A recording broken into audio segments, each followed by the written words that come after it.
Salom do'stlar. Biz hozir endi Flex Grow, Shrink va Basis haqida gaplashamiz. Hop, birinchi Flex Grow'dan boshlaymiz. Flex Grow o'zi nima?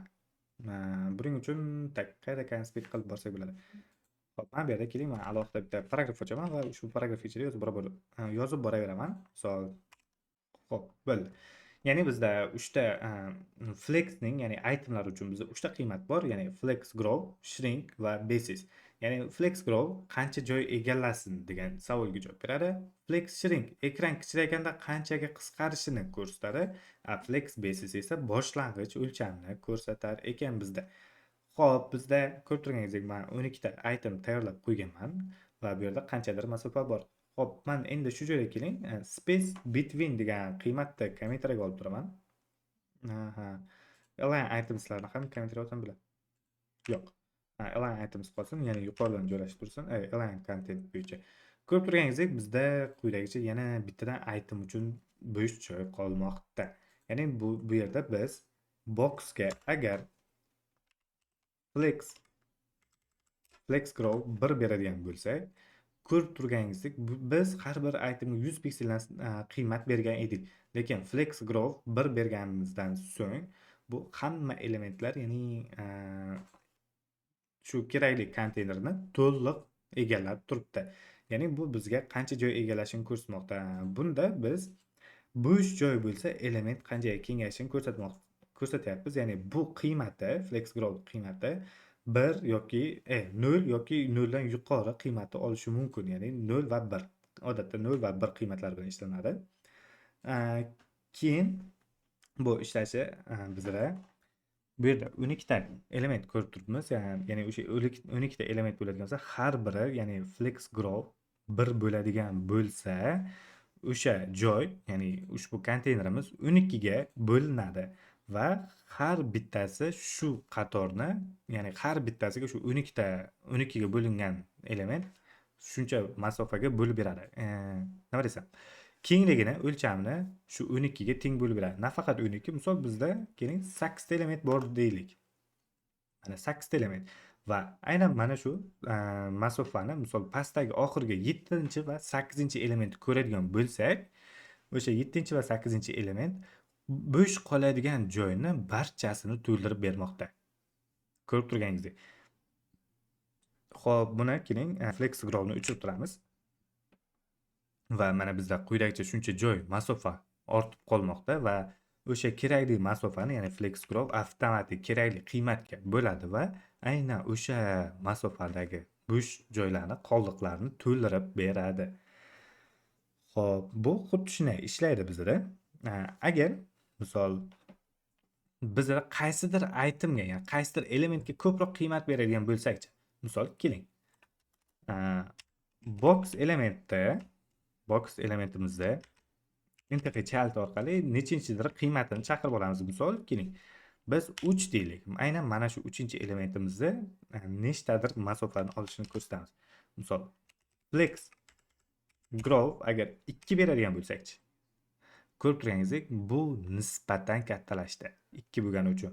Xo'p, agar buni 6 beradigan bo'lsak va mana yana biroz kattalashmoqda, chunki bu yerda o'zi 6 ta element bor. Bu 6 ta, ya'ni nisbatan kattalashmoqda. Ya'ni qancha masofa olish, ya'ni qancha joyini o'zlashtirishini aytmoqda.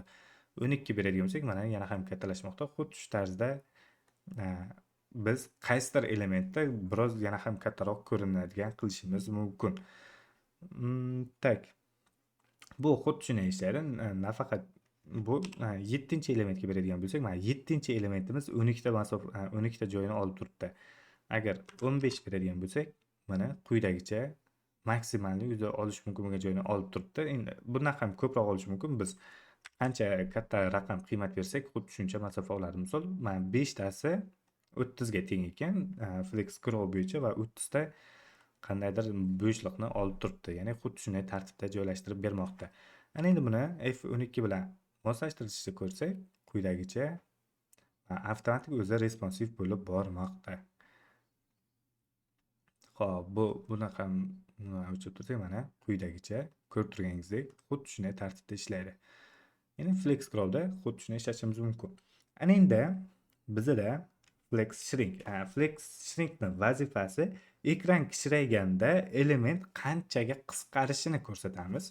Ya'ni ekran kichrayib boravergach, element qancha pikselgacha qisqarsin. Ya'ni shuni ko'rsatamiz. Misol bizda width 100%, shuni 100 piksel deylik. Kengligi 100 piksel emas. Keling shuni kattaroq beraylik, 200 piksel beraylik. Mana quyidagicha joylashdi. Va ana endi buni o'chirib turadigan bo'lsam, ikkalasi ham teng masofani olib turibdi. Xo'p, endi 7-elementga beramiz. Yokida shuning o'ziga ham berishimiz mumkin. Misol flex shrink. Shrinkda bu yerda ham biz 0 yoki undan katta qiymatni berishimiz kerak bo'ladi. Bunda misol flex shrink 1 beramiz. Hop, 1 berdik. Buni ham ko'ramiz qisqartirib va ko'radigan bo'lsak mana avtomatik nima bo'lyapti? Moslashuvchan bo'lib boryapti. Ya'ni deyarli qanaydir xususiyat biror narsa bilingani yo'q. Qisqasi xuddi shu tarzda belgilab boradi. Xo'p, keling biz konteynerni heightini chegarasini kommentar olib turaylik. Ya'ni avtomatik o'zi to'lib turaversin. Hop, quyidagicha ko'radigan bo'lsak mana.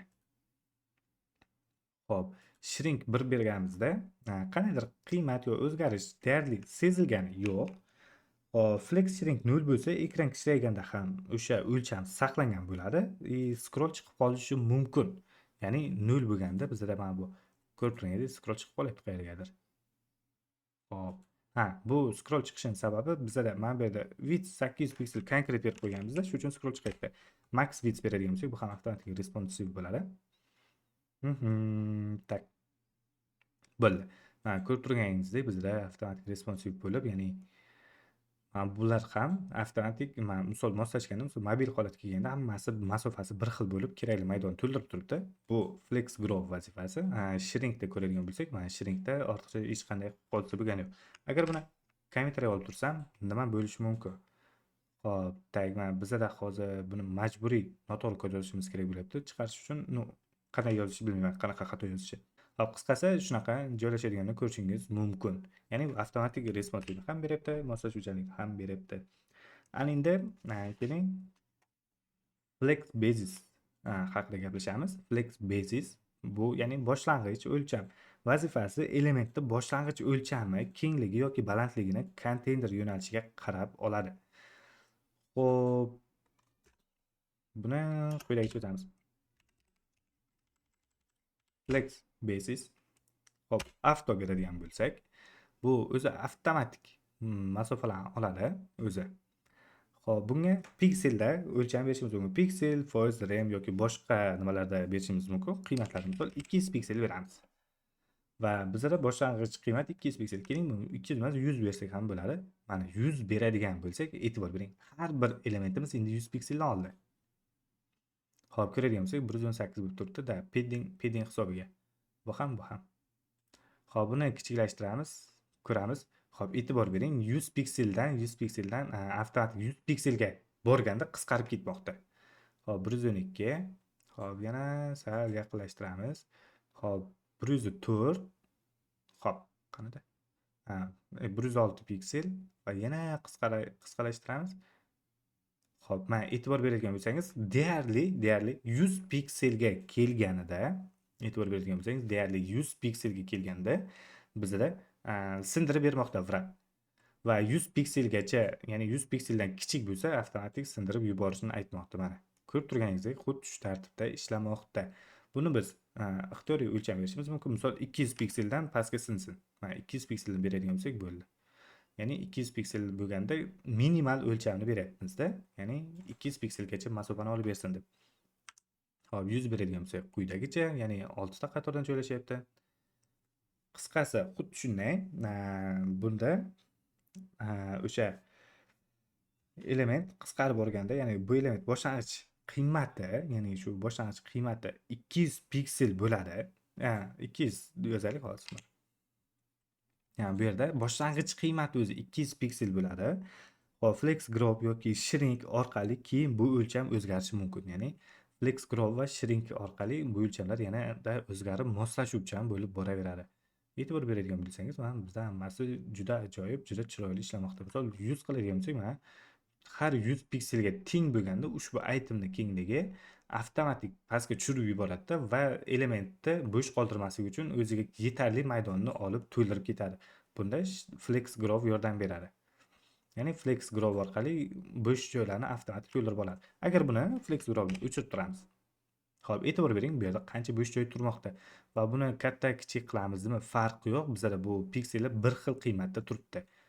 Ya'ni biz buni avtomatik moslashuvchan qilishimiz uchun va bo'sh joylarni to'ldirish uchun quyidagicha qiymatlarni berib ishlatishimiz mumkin.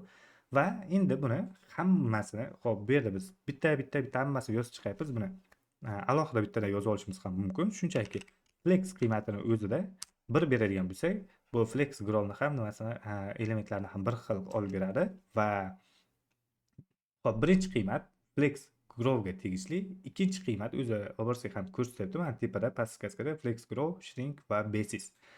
Xo'p, ikkinchi qiymatga yana 1 beramiz va 100 piksel beradigan bo'lsak, mana bizga boyagi 3 qator yozgan kodimizni bir qatorda joylashtirib berdi.